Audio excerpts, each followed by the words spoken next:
The one common denominator among all of us is that we just love the music. Anybody can sing music, but not everybody can feel the music. I could never imagine that we were really going to win, although in retrospect, I'm not sure I really understood the scope of that festival. I'm not sure I understood the impact that it would have. When they're in the Rose Garden or the White House, you've done something significant. One of the biggest highlights of my entire life. If it were the Olympics, it would have been the gold medal.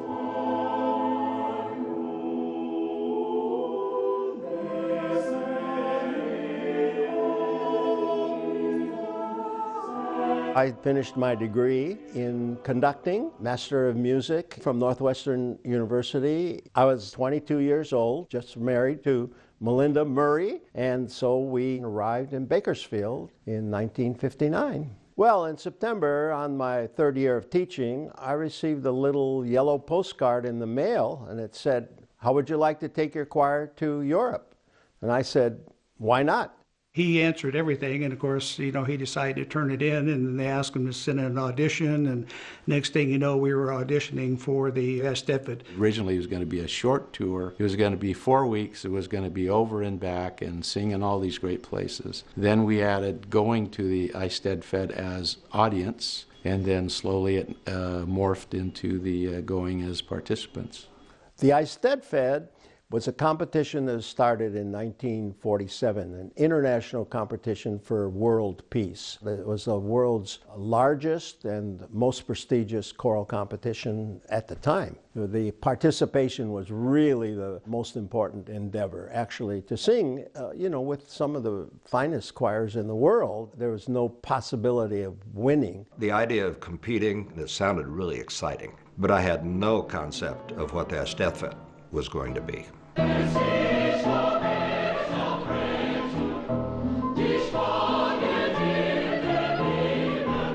From junior high school on, I was in choirs, and I decided I wanted to be a choir director, so I enrolled as a musician in the music program. So I made both of the choir and the madrigal group. When I heard the announcement, I went home and told my folks. I would have thought my mother would have been more excited because all these years we had collected European brochures so that someday I could go. I was going in as a music major. I know it was vocal music, so I signed up for choir. I did not know the choir was going to Europe before I showed up there, and I've heard that, and I'm going, oh my gosh, can this really be part of my future? That was very exciting. I had heard that they were planning this trip, and so I was rather excited about it, but I knew nothing about it. And when I went home to tell my folks, of course, their response was, well, we'll see.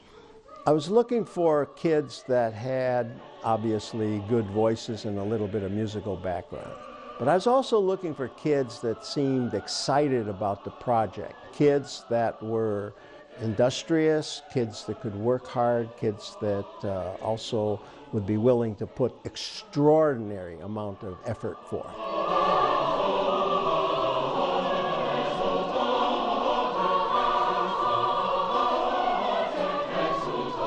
The most scary audition of my life. And he sat there and plunked on the piano, and he'd hit a note and he'd say, "Give me a second, give me a fourth. Give me a minor, whatever. Okay, now go down the scale from this note." And I was just terrified. I remember that part of my audition was to sing a whole note scale, which I had enough musical background to recognize as a whole note scale. Otherwise, I could never have remembered the notes from one to another because it was such an unusual series of notes. So I signed up, never auditioned. And I walked in the first day, and Joe goes, "Who are you?" And so I told him. He says, "Well, you don't get into the choir just by signing up." So he had me meet him later that afternoon. We went through a set of scales and stuff. And he said, "Okay, you're in." I was amazed. I told Mr. Husty, "Why did you choose me?" Because I wasn't a great singer. And he says, "Well, I chose you because you didn't have any vibrato. I needed someone that could sing the cathedral music, the Latin, without having any vibrato." So that's how I got chosen, and he had me by Patricia Varney in between the other people that were really strong voices. I grew up on the farm in Wasco, loved it, hard work 12, 15-hour days. My kind of music's country, western, and rock and roll. But the next thing I know, I'm singing in this choir. Well, they can guarantee you they didn't sing rock and roll or country music. It was some secular stuff, but a lot of classical stuff from the early 16s and 1700s. And holy cow, they're singing in languages I've never heard of before, and I only know English and not doing that very well. The original plan was to go in 1964. But as we got into the fundraising, we realized that we weren't going to make it. So the trip was postponed for a year. We kind of wrote some rules, if you will, that anybody that was with the choir from the inception of the idea, as long as you learned your music and paid your money, you were eligible to go. And that was the beginning, and it just got bigger and bigger and bigger, and pretty soon it became a possibility. And then when it became a possibility, it was like, you know what, I really think we can do this. Well, the first thing we had to do is get permission to go. The Kern County Community College District had 3 requirements. We had to have a local tour agent, a code of behavior. Third, there was not going to be any financial help with the tour. So if we met those 3 criteria, we could go ahead and do this adventure. And I don't think anyone really believed that we could pull it off. When people say today, was there diversity in the choir, you're really thinking of only races. But really the diversity in this choir was immense, but it wasn't just in race. We had all kinds of religions within that group, and social status was very diverse. There were people whose parents were doctors, lawyers. We had parents who were highly educated. We had parents who didn't even get to high school. I feel that most people in the choir came from the same background I did, being in the Bakersfield area, that we were either raised on a farm, probably from middle-class, low-income families, and yet the music and the way that Mr. Husty directed it and taught us kind of blended us together as one unit. I was raised in Delano, went to Catholic school. My mother finished 8th grade, and that was it. What she wanted me to do, she wanted me to go to work on Main Street in Delano in the flower shop, because the lady there was one of her friends, and for some reason I had it in me, I was going to go to college. And the only reason I went to Bakersfield College was because they had a bus that stopped right in front of my house, and the bus driver was one of my friends from just down the street, and he'd stop and pick me up, and then he'd go around town and pick up people at other places. My family was very poor, very transient. Growing up, I attended more than 30 schools. I'm the only member in my family that went to college and went to Europe. I was taking a full load of coursework, but yet also working part-time. I worked at the county library and did all sorts of things to try to save money for the possibility of this happening, but I didn't really think it was that I would really get the opportunity to go. And at that time, Judy and I were dating, and she was able to go too, so it made the experience that much more. So my parents were both college educated, and we were definitely middle class. My father was a teacher and a band director in a public school, and my mother was an accountant for a hospital. The notion of the importance of education and the importance of art was a part of how I grew up. And the opportunity to go to Europe and see some of the things I'd studied was just such a fabulous opportunity for me. I came from a family of extremely talented musical people. My father still plays the piano. He's 97. My mother was a singer. We had music in our home constantly. And I do believe I was the youngest person in the BC Choir tour. I always felt like an outsider. Interestingly enough, I think a lot of us felt that way. But we really weren't. The music drew us together. The music shaped us. And if anything, it was for the love of music that made me want to go to school every day. Awake the trumpets, lofty sound. Awake the trumpets, lofty sound. When Mr. Husty would introduce us to the music, he would give us the background, would tell us all about the composer, about the period of time, how things were performed in those days, the phrasings. He was very, very careful about details, and that's what he would pass on to us, even right down to the millisecond of how to say a consonant. Rehearsals for me were terrifying. I'd never been in anything like that before.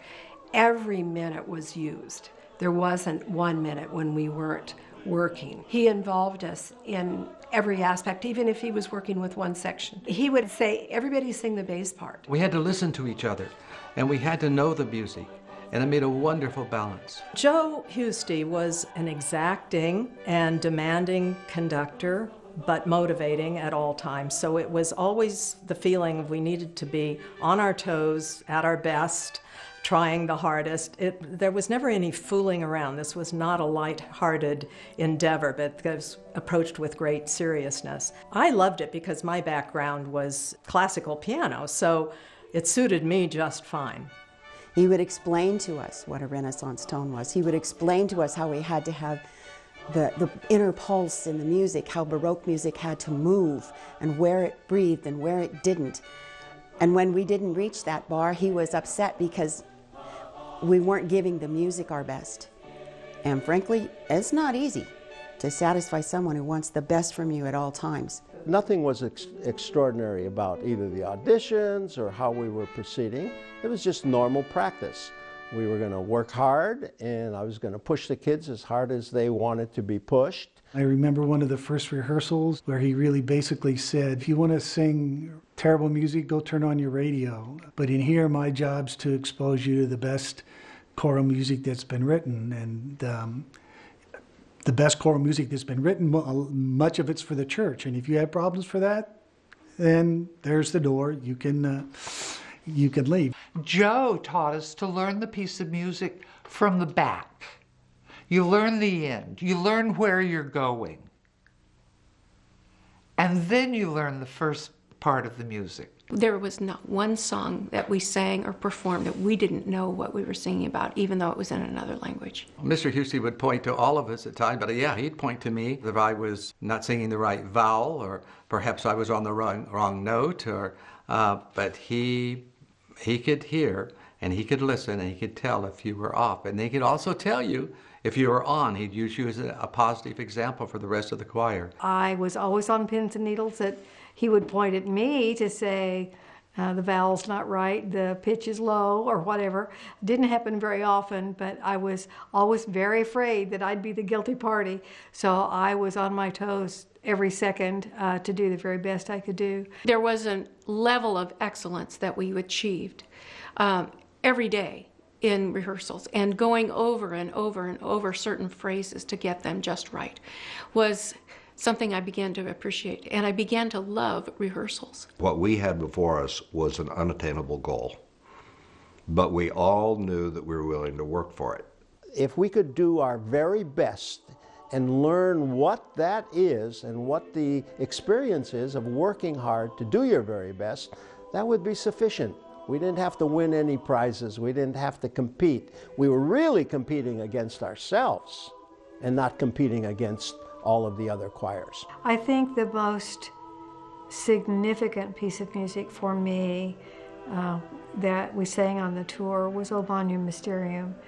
There was something about that piece of music that spoke to all my belief systems about God, about my place in a spiritual world, and the connection between the beauty of the music and the beauty of God. This was an intense 2 years, really, of leading up to this choir and getting to know people at least on that level of a shared musical experience.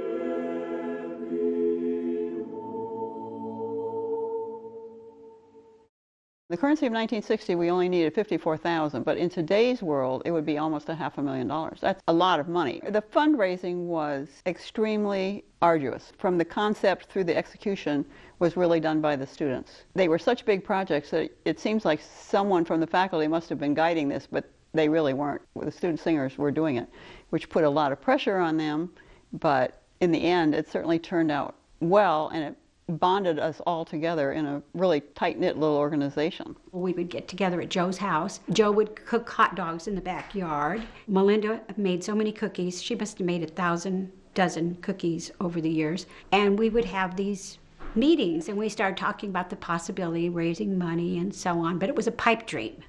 It was an absolute pipe dream. I was the publicity chairman for the European Tour Choir project, and I don't know if Mr. Husty asked me or if I volunteered, but either way, I was ready to tackle it. And we did radio, television, noontime presentations. Anyone who would have us and hear about what we were doing, we would take along entertainment, and we had a lot of fun, and we raised a lot of money doing that. We as a group, or the Madrigals, a smaller group, kind of a little local touring group of the choir, we went to every service club and begged for money by singing, basically. So we were real madrigals, I guess you'd call it. They decided to make me the choir president. Because of this, I did a great deal of public speaking, besides talking to the service clubs and them donating money to us at times, and going out and up and down Kern County and singing all over the place. We sold records. I remember getting a television set donated to us for a raffle, and Haberfeld Ford let us drive all their Fords all around the town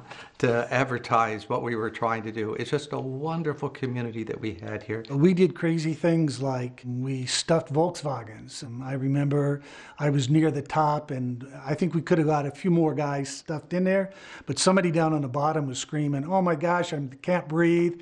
So we all had to bail out. I remember collecting green stamps and people saying, "No, I don't want to give you my green stamps, I'll just give you some money." And then I think I sold records at the football games.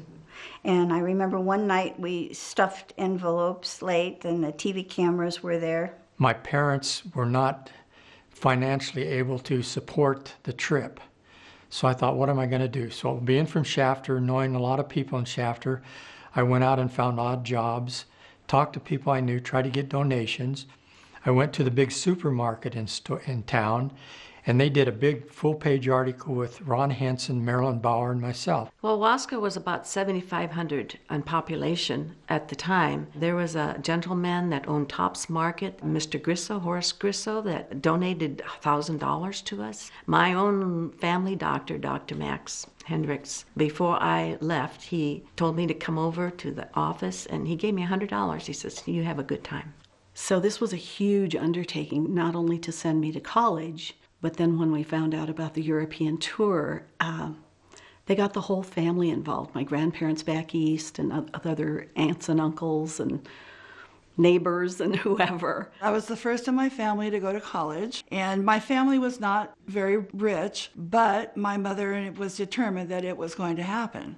And so she did a lot of babysitting and did a lot of things to make sure that I got the money to go. It wasn't hard for me to raise the money. I had been a waitress every summer, so I had savings. And so I just used that.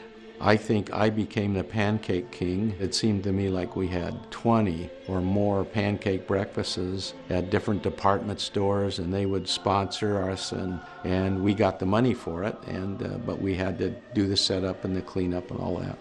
I did not have a favorite fundraising event, although I do know we ate at McDonald's twice daily several times, and we had Pronto Pups several times, and we had pancakes many times. So I guess these were my favorite events. The fundraising events lasted until the very evening before we got on the plane.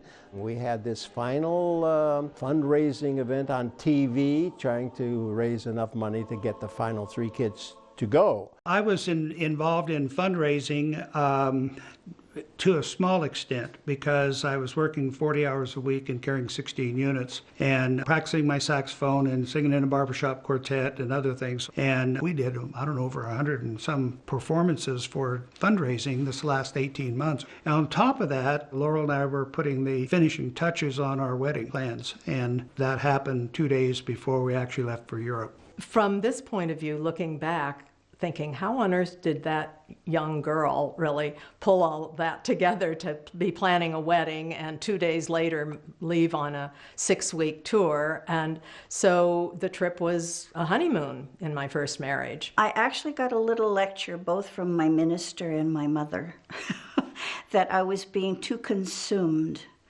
by BC Choir. And so there wasn't too much I could do about that because we had requirements to be there. My junior and senior year in high school, my mother had colon cancer, and she was diagnosed with multiple sclerosis. I decided I was going to quit the choir and not go and stay home and take care of my mom. My mom wanted me to go on the choir trip so badly that she would have taken her own life so that she would be out of the way and I would be free to go. I went, but I was on the verge of a nervous breakdown the whole time that we were gone. Well, there is a happy ending. She was misdiagnosed. And as it turns out, she lived to be almost 95. I had a very difficult back problem, and where I had gone to an orthopedic doctor, Dr. Varney, Pat Varney's dad, and he was going to do surgery on me, and he came in and said, "I can't do it, you're too young." And that is when Mr. and Mrs. Husty stepped in and came to my hospital bed and said, "We want to take you home and take care of you." They wanted me to be part of all the activities and feel still part of the choir. I don't know that another professor would have ever done that, but that's the type of people they were.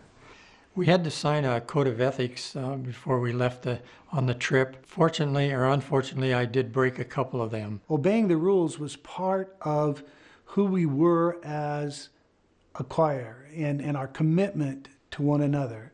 Basically, no alcohol, no couple together unchaperoned. No one was to leave the group, the itinerary that was planned. The last one was the best, I think. The men were supposed to behave like gentlemen, and the women were to behave like ladies. Two males did not want to sign the code of ethics, and both singers decided not to go on tour. Because the music was so important, then how we behaved was also very important, and I think that behavior was very evident throughout the tour. We, along with everyone else, signed the code of ethics, and it was always a challenge. And the promise not to be in the same room with my beloved without a chaperone was hard to take, but we honored it and we lived by it. And while there were times that we would have been very happy to neck in private, we did not.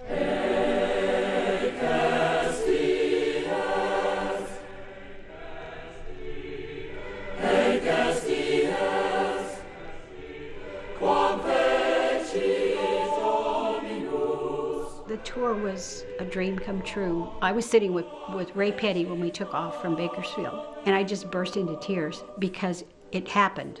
It was like, I had never been on an airplane before. We're on an airplane. We're on our way to Europe. Can you believe that? It was a wonderful moment for me because I never expected to go. I was part of the choir and just for the fun of it and for the music of it. Never really thinking that I would get to go to Europe. I'm just a farm boy, right? So what intrigues me is the mechanical stuff. Because we're on a prop plane, you know, Wright Brothers origin prop plane. So all the time down the runway, I'm watching everything and listening to the engines. And yeah, I'm excited about going, but I was more excited about flying on the airplane. And we land in LA. Now we get on a big 0707 out of Los Angeles and fly to New York. I'd never been on an airplane before, and I was kind of anxious to fly. And when we took off in New York, I felt this really rumble from the plane, and I was sitting in a window seat, so I looked out the window and I saw a tire fly by, a piece of tire. I was in a window seat, and I thought that they ran over a piece of the tire on the runway. I had no idea it was a blowout. I knew that we blew a tire. I heard it. Stewardesses, as they called them in those days, came by and reassured us that everything was fine, but it really wasn't. They just didn't want to alarm us. Pretty much forgotten about it until we came into Shannon International and we saw all of the fire trucks and everything lined up along the runway. Right before we landed, the captain told us that we needed to brace for landing, and we had a blowout. And then they even circled Ireland around the Shannon area for a period of time to even lessen their fuel load before they landed. And then we came to land. I had been doing fine until I saw the little red wagons running around over the airport, and I asked the hostess, what are all the little trucks down there doing? And she said, oh, this is just their morning practice. And then we got off the airplane, and a newsman ran up with a microphone, and he said, how did you feel when you were going to crash land? surprised. That's all I could say. Headlines in the Bakersfield, California said, "Emergency equipment meet Bakersfield Junior College choir." First day we landed in Ireland, we were taken on tour. We were all very tired, and here it was like 6 o'clock, 7 o'clock in the morning, according to Irish time, and then we started our day of tour. The very first place was to a place where they had kids dancing, and there they gave us Irish coffee. Then they took us to a pub, and they gave us Guinness, and then we were taken to Bunratty Castle, where they, down in the hall, they gave us mead, and then they brought us up to the banquet place, and there we had claret, or claret. I loved going to Bunratty Castle. Of course, everybody enjoyed that day because we got to eat with our hands and drink mead. All of us that were drinking mead had no idea. We thought we were just drinking Kool-Aid. Meade is a wine that's made from honey. It was pretty powerful, but it was sweet, and it just kind of snuck up on everybody, and nobody knew what was coming. It's a huge castle, and we'd go up different floors, and on each floor they would have a beverage of alcohol. And one young lady just would take a little drink and go on up. We keep going higher and higher, and we're having a great time looking around the castle, but we had to carry her back down. My good old Lutheran background, guilt, really came in. I think I probably felt I shouldn't be doing this. I signed a thing that said I wouldn't do this. I think there was some of that, but then there was also the little twinkle that you get when, aha, you got away with something, When we got done with that day, Joe had called in the tour guide, Craig Robertson, said to him, "There's going to be no more free alcohol for our group." And Craig said, "But everybody loves the free alcohol." And there was quite an argument about this. Craig couldn't believe what he was hearing, but okay, there wouldn't be. And after that, really, there was very little drinking. Not to say that some people didn't sneak along and find some.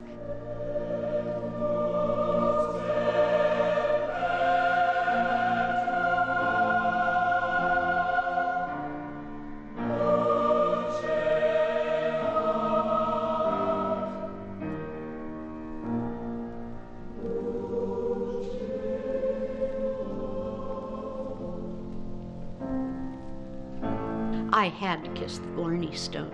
And I got down just as far as I could get, and I kissed the Blarney Stone, and I crawled my way back up, upside down and backwards. And on the bus ride later, it occurred to me, how many people with how many diseases have kissed that Blarney Stone just before I did?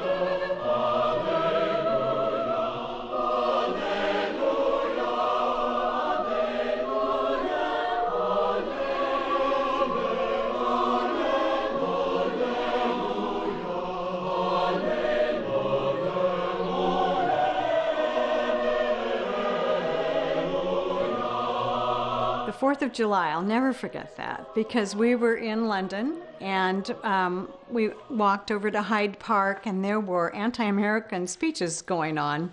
Of course, this was the time of Vietnam. So I just went back into town and found a bakery and bought a cake and said to Charlotte, "Let's have a party in our room." Our hotel room faced a big busy street, and it had a little balcony, and we all got up on the balcony and we were singing all these American songs. And had Cokes and cake. The cake, unfortunately, had alcohol in it, rum or something, so there wasn't just straight cake in Europe. Seems like everything was a little tainted. We had a great time and we sang American songs. So to celebrate the 4th of July in the country from which you won your independence was kind of cool. I really had liked Egyptian things, and so there were some girls who were going to go across London on a tube and go to the British Museum.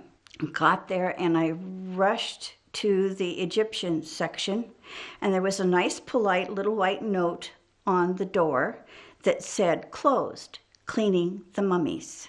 In my head, I thought, there's these white-coated people with these little vacuums cleaning. I was very disappointed, but it was at least worth the try.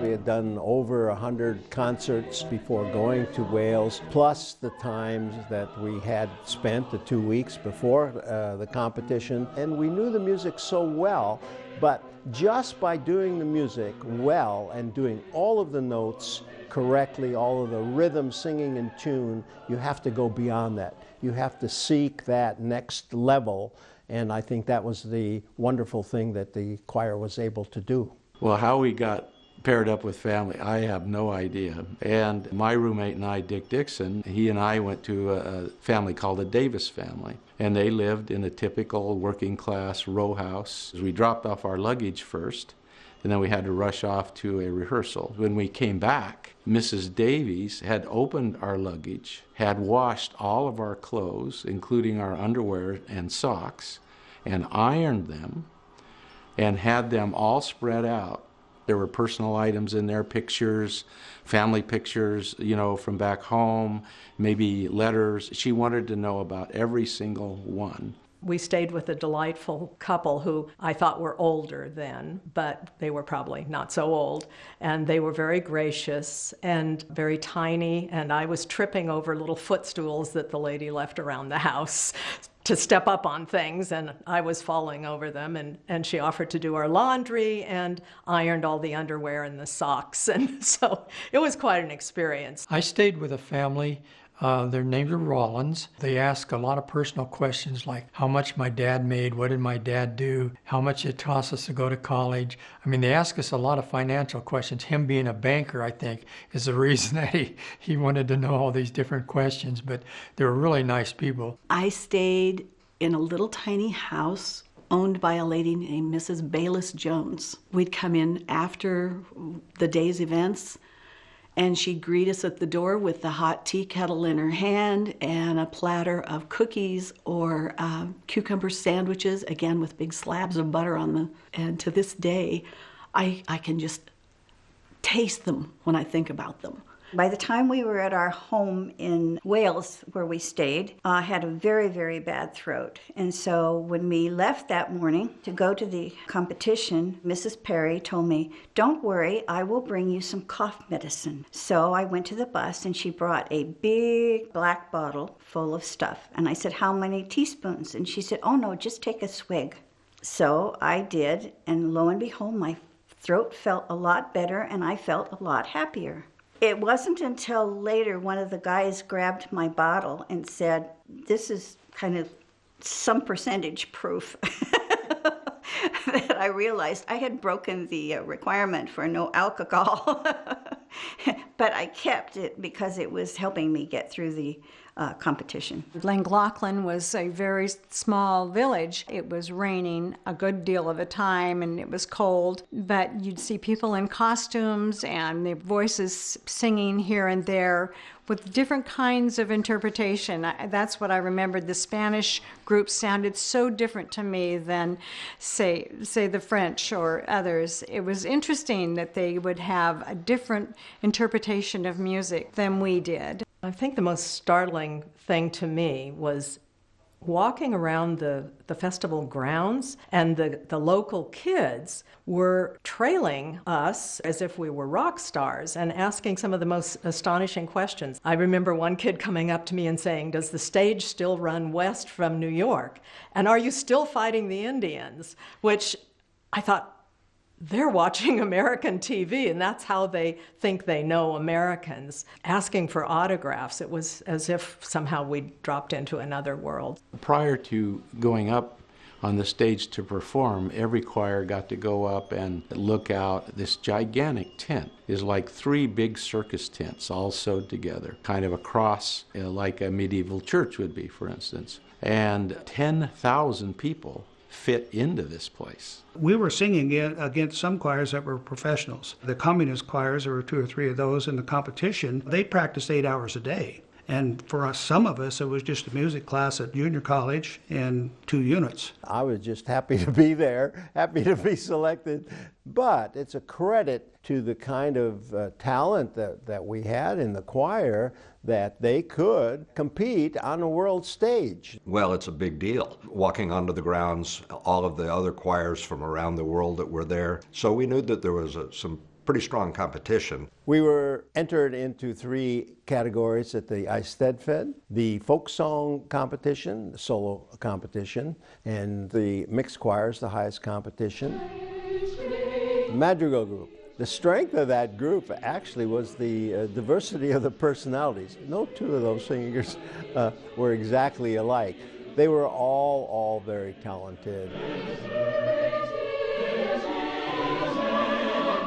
And I actually played at the Eisteddfod with the madrigals. I was a little nervous, of course, being up on the stage with all these people watching, but having my experience of doing that for years and years and years gave me the confidence to go on up there.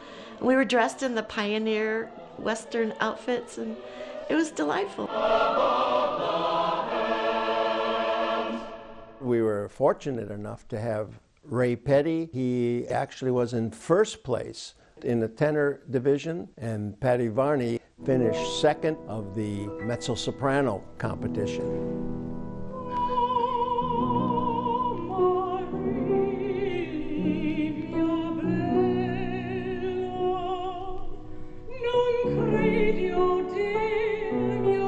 Patty was in a competition with about 14 mezzo-sopranos, and she was clearly the most musical and the most talented of all. But again, the women were older, and they were mostly from communist countries. The required number was, I think, was a Gluck. I can't even remember the aria anymore. But when I wasn't able to sing in the finals, I sang in the pre's, and that was it, the prelims. And then they disqualified me because I had the wrong edition of the music. So I went backstage and talked to the head of the competition. I said, just give her the opportunity to sing from the stage. She's, after all, going to be a professional singer, and we want to give her that opportunity. Can't you just do that?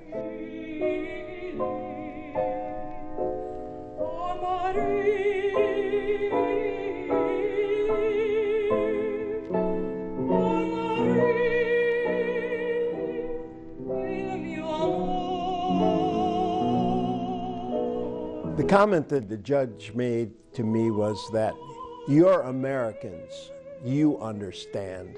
And he really was very angry, very. And I was just so mad, I said, you know what we're going to do? We're going to come back tomorrow and win this competition.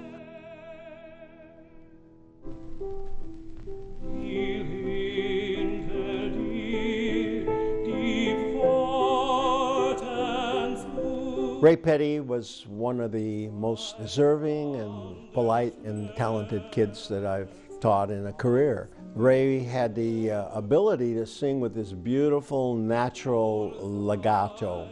At the finals, Ray was in competition with, I believe, about 17, 18 other tenors, and the man that was placed first was 53 years old. Ray just did beautifully. He actually sang better than I think anyone would have expected. So here's a 19-year-old singing in a competition against a 53-year-old.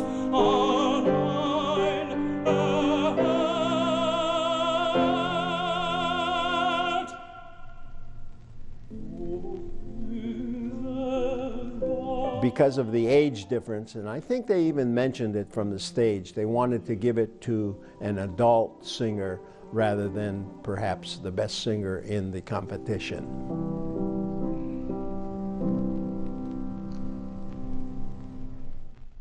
We sang second on the program. We all didn't feel that this was the best place for us to be, but this is where we were. And we felt like if judging happens, usually they're harder on the first groups than they are on the groups that come down in the 15, 16, and 17 groups later. And so being in the second in the group, we knew that we had a tough road. before we went on stage, our warm-ups, it was like we weren't scared, but kind of anxious because we didn't know what to expect, basically. As far as here we're competing from choirs worldwide, and we're just a Bakersfield College choir. We were in a competition, and yes, we wanted to come out on top. But when we went on that stage, what we were striving for, really striving for, was to create the best, most beautiful, perfect version of that music. We had worked for it with Joe. He had pushed us to get there. We knew what the bar was. We knew what we wanted to accomplish. We mounted the risers, and right as we were about ready to start, this big wave of rain just came right on through, and it just shook. The whole tent was breathing just like a big whale's lungs or something. And I remember Joe standing down in front of us, and his hands were just like this, like, don't move, don't do anything. I'll let you know when we start. And right about that time, it just started to sprinkle. That big wave had moved through, and right then, right at that instance, is when we started that very first song. And that song is about the crucifixion of Christ on the cross in that stormy, black, kind of really, really sad place. And there we were in it. We were right there in it. And then we began to sing. And then all of a sudden, there wasn't 48 singers. There was only one. And there was only one heart. And there was only, and the audience, you could just feel it. You could just feel them coming towards you, and you were going towards them.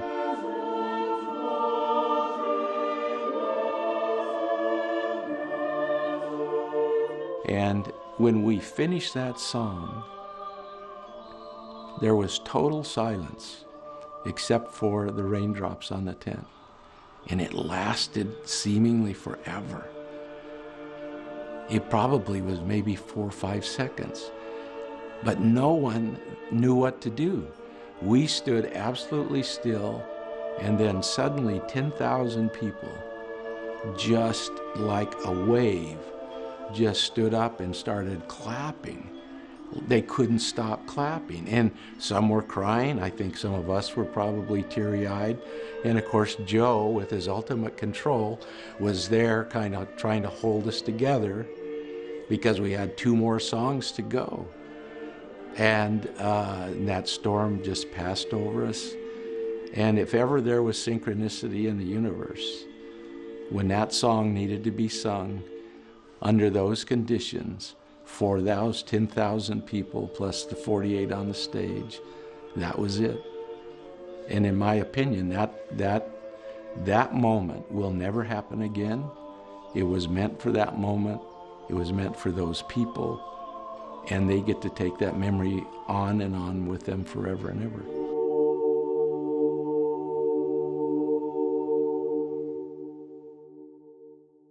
And when we were singing, and those moments came, and we reached that bar, that's what, see, it even chokes me up, but that's what the real joy of that competition was. We reached those moments in rehearsals, and we reached those moments, but actually being on that stage, and all the nerves and everything just combined to push us all the way to the top.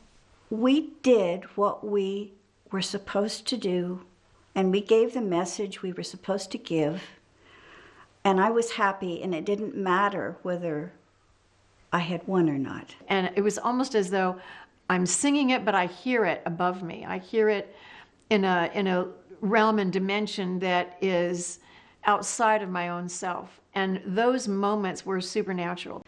I just know that we were transformed.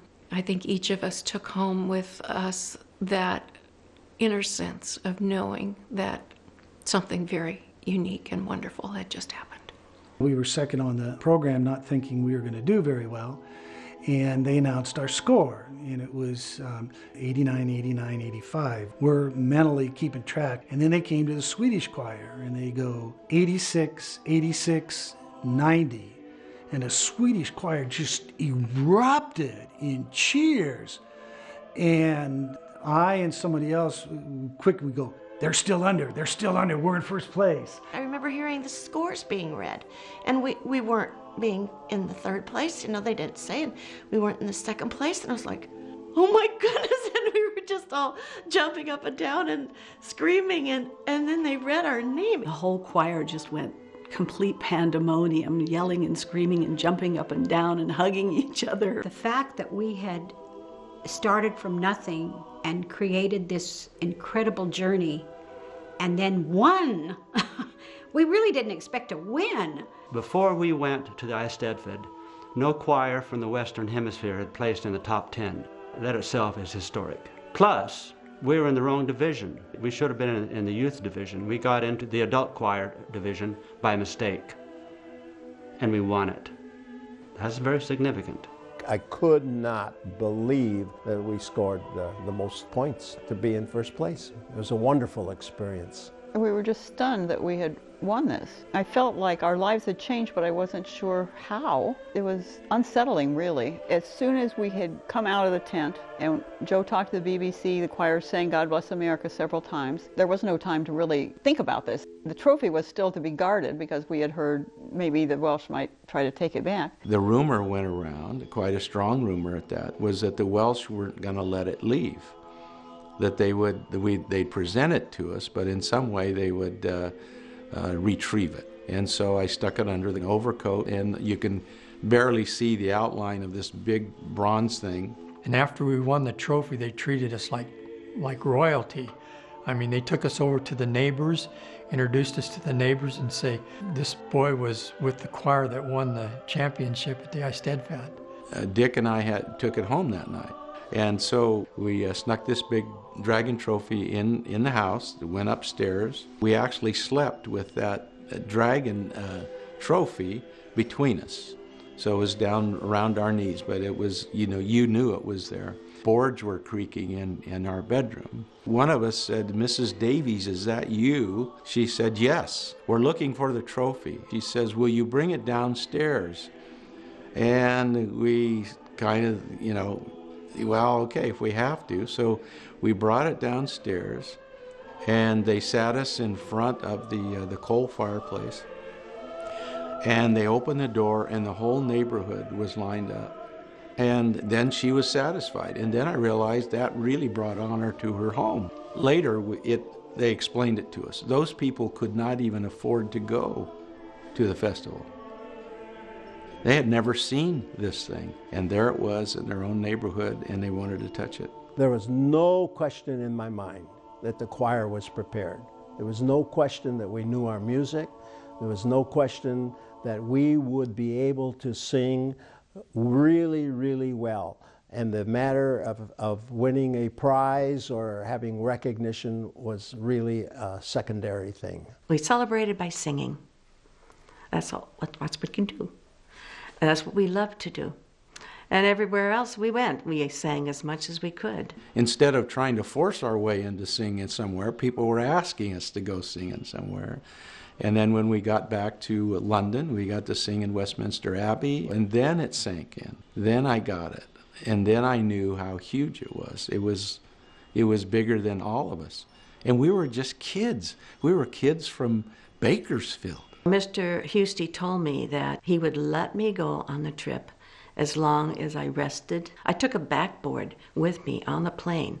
I laid flat on the back of buses. And so many of the guys helped me with my luggage. And the girls helped me with washing my hair and fixing my hair. My back went out on me at our last gig in London before we went to Amsterdam. I did not have my pain pills with me. Marilyn Bauer, she took the same kind of pain pills I did.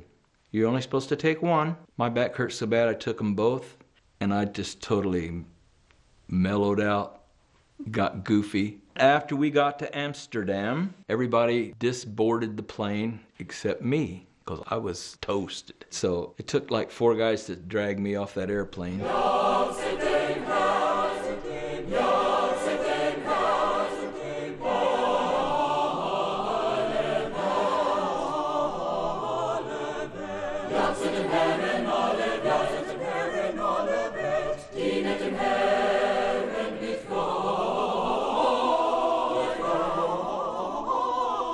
Right on top of that, we zipped ourselves through Holland, Germany, Austria, and into Italy. It was a pretty grueling trip there. We were basically just one night in each place.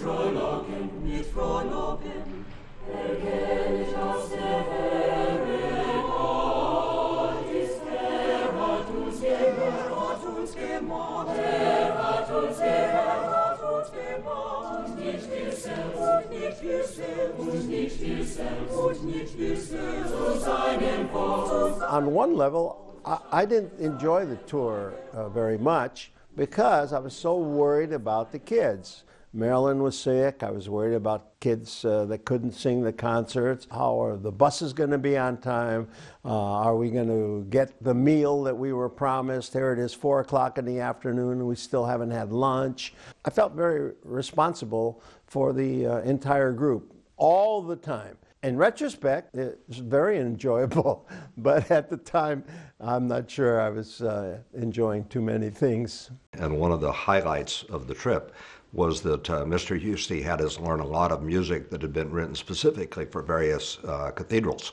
And to be able to do that, traveling around Europe singing music that was written for the venue that we were in, it was just pretty amazing.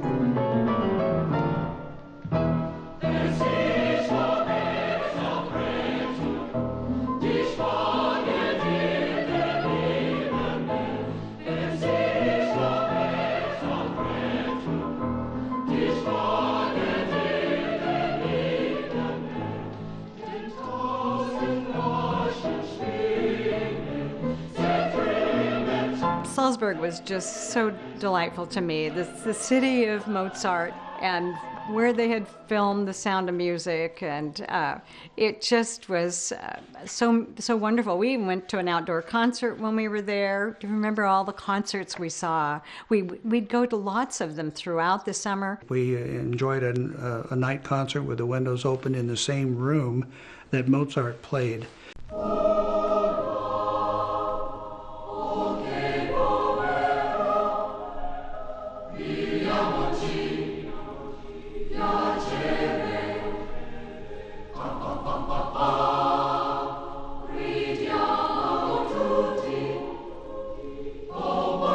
I had known all of the people on the choir tour, like Frank Saxon. We were in Venice.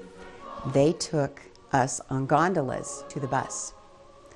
And Frank and I were in a gondola. So we got into the gondola, and as we were moving down the canal, it suddenly struck me it would be good to sing Caro mio ben to the young lady there that I was rapidly falling in love with. But he sang it all the way through. It was very romantic, and it was very, it was public, and it was the daytime, but it was marvelous. Melinda and Charlie Walker and Frank, we all took art history. Mrs. Walker was the teacher, and she showed us all these gorgeous things. And to her, heaven on earth was Florence. And here we were in Florence, and it was my 21st birthday. We ran through the Uffizi, we ran through Florence, looking at the doors, the Ghiberti doors, and going here and going there. We were going to see the whole place in 5 hours or something. Frank had taken an art course before we went, and so he knew all the places. We actually got to see the David statue.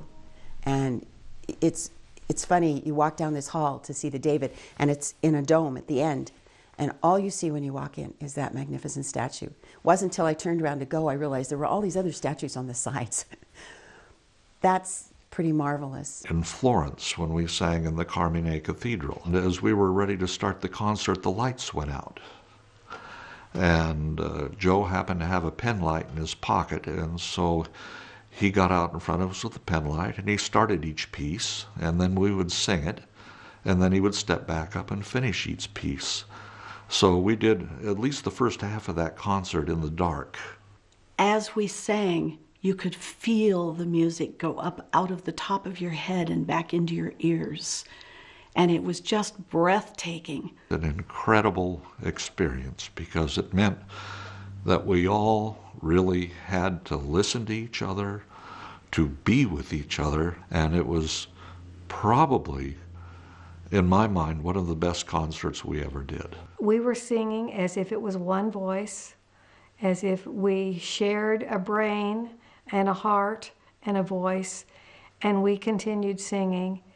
And everything that Joe Husty had taught us, everything we had taught each other, everything we had experienced together came together in those moments of dark, and the music did not fail us.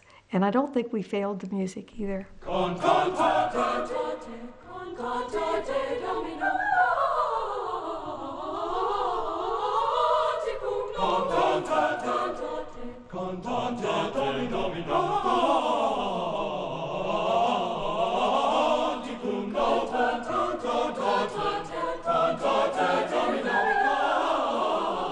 We're coming through Italy on a bus, and we couldn't get down this street because there was a car parked on the street and the bus couldn't pass it.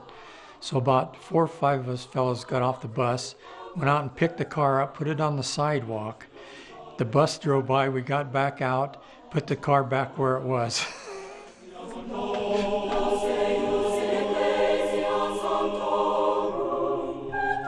We went one night to see the opera Aida at the Baths of Caracalla, and I'd never been to an opera. I was just amazed at the production, and especially when a 4-horse chariot came roaring onto the stage with real horses and a real chariot.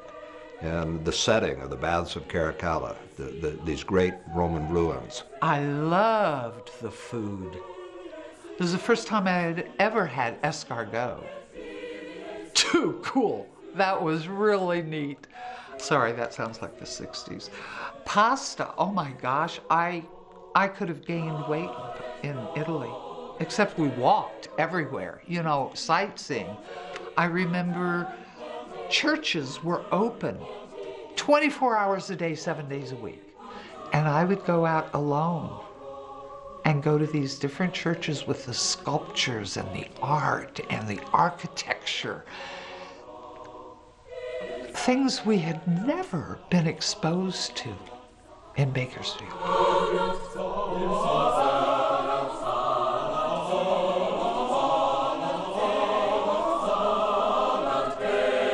My mom and dad thought it would be wonderful if we could sing for Pope Paul VI when we were at the Vatican or in Rome. Letters had to be written and pushed it through simply by making the request and giving them when we would be there and who we were. And I'm sure after we won the International Eisteddfod Mixed Choir Competition that it was a great boost to getting us through the door and into that audience with the Pope. We were told at the College of Cardinals that there's no possibility that you could sing for the Pope. I said, but what, just in case, just there's a possibility, what would protocol be? He said, don't even worry about it. I think you'll be able to see the Pope, but I think that's about all. We went into this Castel Gandolfo. When we went in, we got moved off to the side. And all these invited guests, I mean, these were dignitaries from all over the world, and they kind of went down the aisles and sat down. Next thing I know, they had moved these people away, and we ended up in the front row. So when they closed the doors at the far end and everybody got quiet, and they opened the doors to bring the Pope in, I thought it would be, you know, very, very respectful. And the Pope came in on his papal chair, carried by 4 people, and he was rocking kind of side to side, and people were touching him, and they were screaming, you know, Viva el Papa, and I don't know how many languages there were there.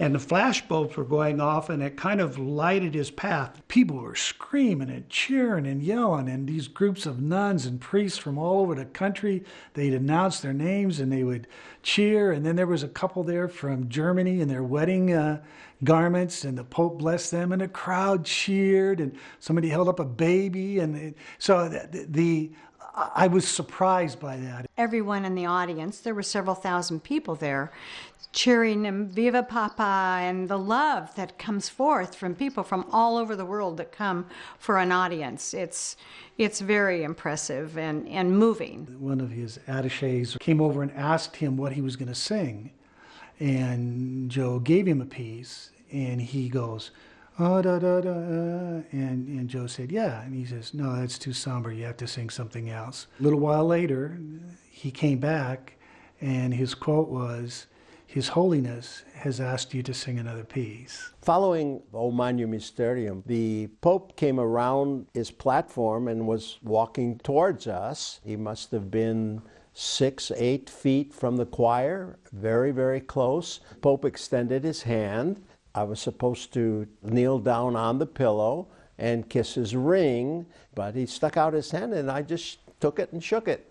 And I didn't know at the time that was not the thing to do, but that's what happened. Someone handed him a little red box that he offered, and inside is an ecumenical medal.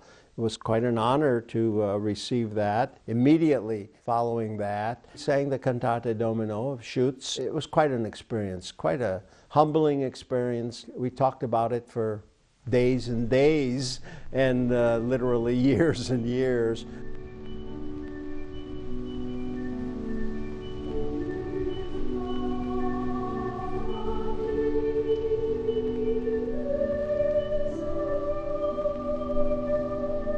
We had a hearts game tournament going on the bus. Joe and I were partners. He had the same kind of killer instinct that I do, so that's probably why we've gotten along so well. But it was after the trip and near the end, and we were pulling into Paris. Just as we were driving in, the lights came on around the city. Somebody said, hey, there's the Eiffel Tower. And from the back of the bus came, shut up and bid. And I go, okay, deal the cards, Mr. Husty. It was like, yeah, okay, so what? We've seen a ton of, I said, let's get back to the card game. Let's get, this is serious stuff,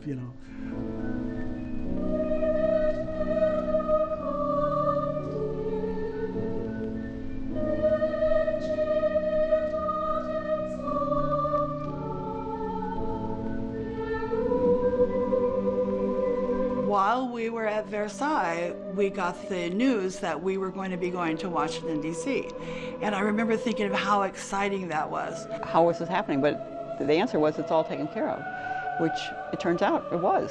And really, we still don't know all the details. We do know that people were working on it in Bakersfield for some time. Our senator was working on it some more, and we were somehow invited, which was lovely. It was a complete surprise to me that we were invited to sing at the White House for the president. A plane flew us into Washington, D.C., middle of the night, with the lights on. It was just spectacular. We got to Georgetown, we got to the dormitories there at Georgetown University, and one of the first things they did, a gang of the guys got together and threw Joe in the shower.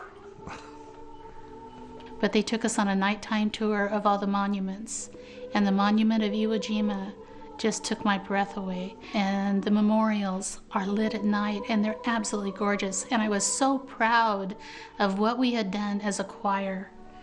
It brought it all home to me, and it registered with me. And then I had never seen the Lincoln Memorial. And when I walked up the steps and saw this humongous statue of Abraham Lincoln, it just blew me away.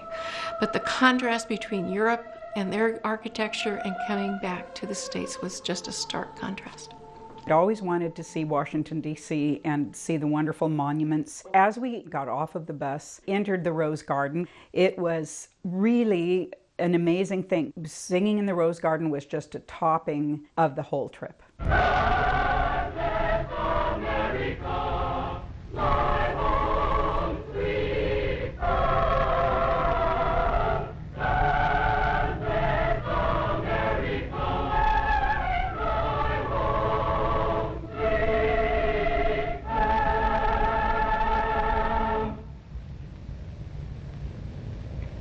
Congressman Hagan, Mayor Carlin, members of the Bakersfield College Choir. It may be refreshing to you to learn that your president was never asked or ever even encouraged to be a member of any choir. This country can be very proud of you young people. You brought great honor upon yourselves, upon your country, by winning the first prize trophy for mixed choral groups at the recent international competition in Wales. We're extremely proud of you for that. We're also proud of you because you financed your own way and then won the competition over choral groups from 19 countries. This is a rather remarkable and rather splendid achievement. All societies that are remembered in history as great have been distinguished by a deep devotion to all the arts. We have a bill before the Congress to establish the National Foundation on the Arts and the Humanities. When this measure is signed, it will be one of the most historic enactments of any Congress in this century. This was the day on which half the legislation had been passed for the National Endowment of the Arts, which now we just take for granted. But when I saw the newsreels and sort of got placed back in time in a sense, you're almost awed by the fact that you were in a sense part of history, that you were there at that moment with the president when this piece of legislation was passed that has benefited singers and musicians and artists for the last 50 years. So you from Bakersfield College are one example. You're a very fine example. I congratulate you. And on behalf of the nation, I am privileged to commend each of you for your efforts and strivings which have won for you international recognition and honor. I know Congressman Hagan, I know the other members of the California delegation, all of them in the House are very, very proud of you. Senator Kiko has called to talk to me and tell me of the pride that he feels and great desire he had that I have a chance to say a word to you today. So, thank you for coming here to the White House, and if for any reason you should change your mind and extend me an invitation to become a part of your group, I would treasure membership.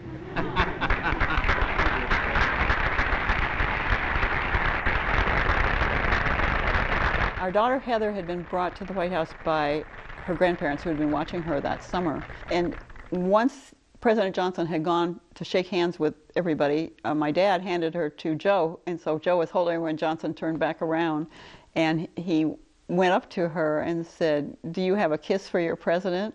And she nodded, yes, she did, and she kissed him, so that was kind of nice.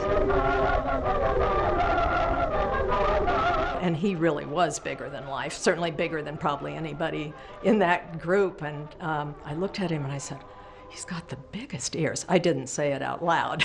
It's funny how 51 years later we remember those little tiny impressions.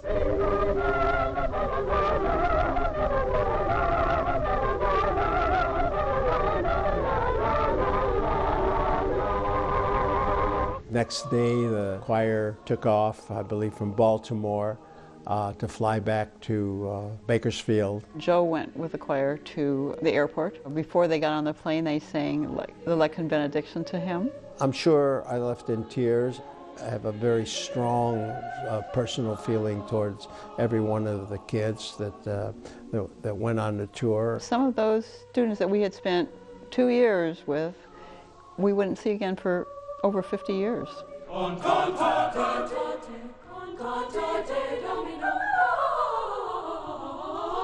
And I remember vividly that I had $100 to take with me on the trip.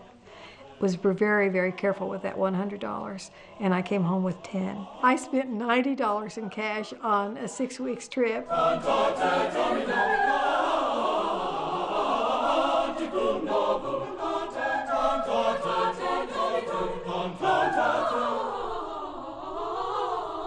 When we flew back into Meadows Field, there was a large crowd of people there. I was able to introduce Faye to my family, and they had no idea of how serious it was getting at that point. And of course, we weren't quite sure either. The adventure was just beginning because next year, 50 years of marriage. Over the period of the last 50 years, we've lost some of our singers, and I know that everyone in the choir is going to remember them with fondness, and we're going to miss their voices.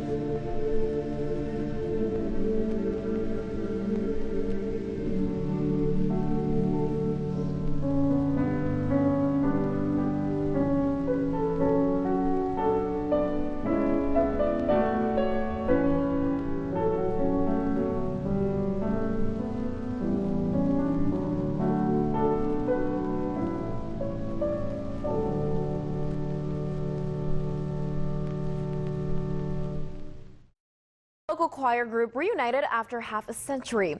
They won a prestigious international competition in the 1960s that no American choir had ever won. Inside the choir room at Bakersfield College, the same choir led by the same director from 1965. 50 years ago today, this group of men and women, then just boys and girls, won the international Eisteddfod choir competition held in Wales, becoming the first American choir to ever accomplish such a feat. We went there to show that we could sing the best possible way and represent our community and our country. After 50 years, many of the choir members spread out across the country, and just like it was 1965, their voices blended together.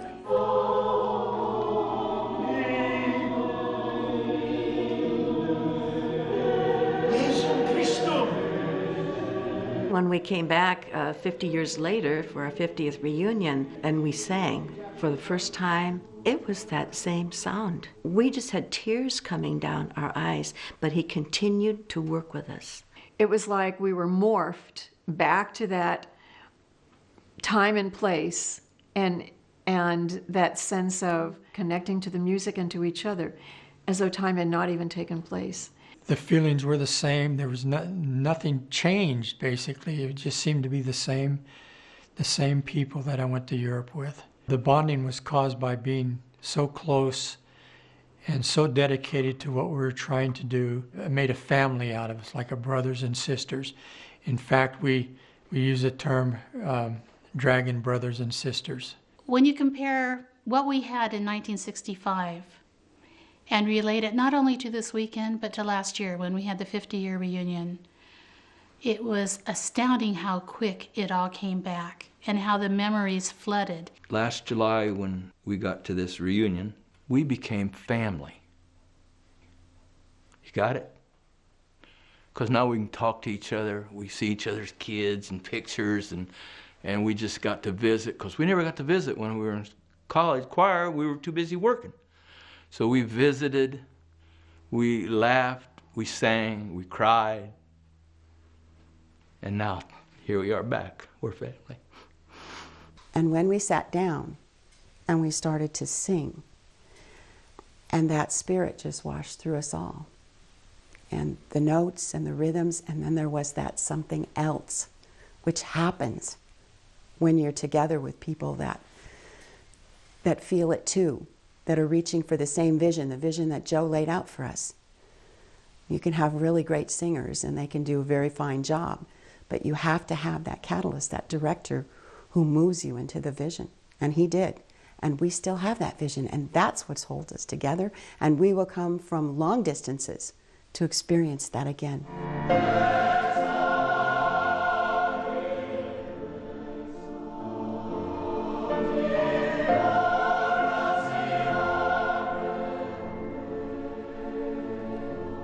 Mr. Hughesty, I would like to say thank you for your generosity. You gave so much of yourself. Thank you for your genius. Thank you for calling us your kids. Mr. Hughesty and the choir really taught me to be a strong, independent person, not to be afraid to try new things, new challenges. I wish I'd seen more of his humor when we were in college. Now he's very, very funny and a lot of laughs as well as very serious about the music. But at the time, I was so intimidated, I didn't understand his sense of humor. Do your best. Be committed to whatever you do. The desire, the love, the compassion. It's what life's all about, period. Couldn't appreciate him more. And I don't think we can leave Melinda out of this because they're a set. So you can't separate a set. They're just a set. And if it wouldn't have been for her, we would have never had a tour. And they were such incredible models for me, mentors. Here was a man and a woman that were absolutely partners. Everything he wanted to accomplish, she was right there. She was right there to help him. And his accomplishments are her accomplishments as far as I'm concerned. I lost my dad when I was 21, and he was my dad. He was the musician in my home. And if he were alive, he'd be my musical papa too. But I don't have him with me. And so Joe is my musical papa. I would thank him for giving me a lifetime of music. Even today, when I'm doing my music, I always think about what would he say? What would he say to the singers that are singing to me? How do I tell them this is what you need to do? Because he always had the right words. And it was always, I just thank him for that. You were the one who put that music into a perspective that I had never experienced before.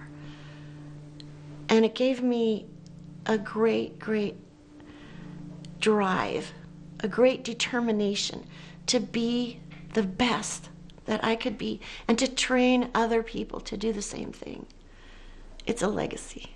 We not only learned the music, but we had to support ourselves. We had to earn the money to get there. It takes a lot of time and thought and preparation. And I hope that future singers will make that commitment. People don't know that I did this. So many people don't know. Even my family didn't know the extent of it. I just want them to know that Dad and Grandpa was not a bad guy. Maybe he's kind of cool there for a while, now that he's old and, and stuff like that.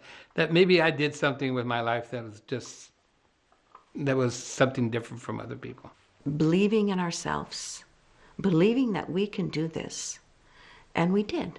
We worked hard and we did it. They all became the best possible person that they could from that teenager that they were in 1965. Very impressive group of people. To hear the stories of the kids and how they felt that in some small way I was a part of that. But it's even more important to see how it turned out, how these young people just turned into wonderful human beings. It's very difficult how to thank the kids for what they've done and what they've meant to both Melinda and I over the years. We're just grateful. I'm grateful to be so blessed to have this many wonderful kids still in our lives from 50 years ago. And as I told them over and over again, it's still my favorite choir.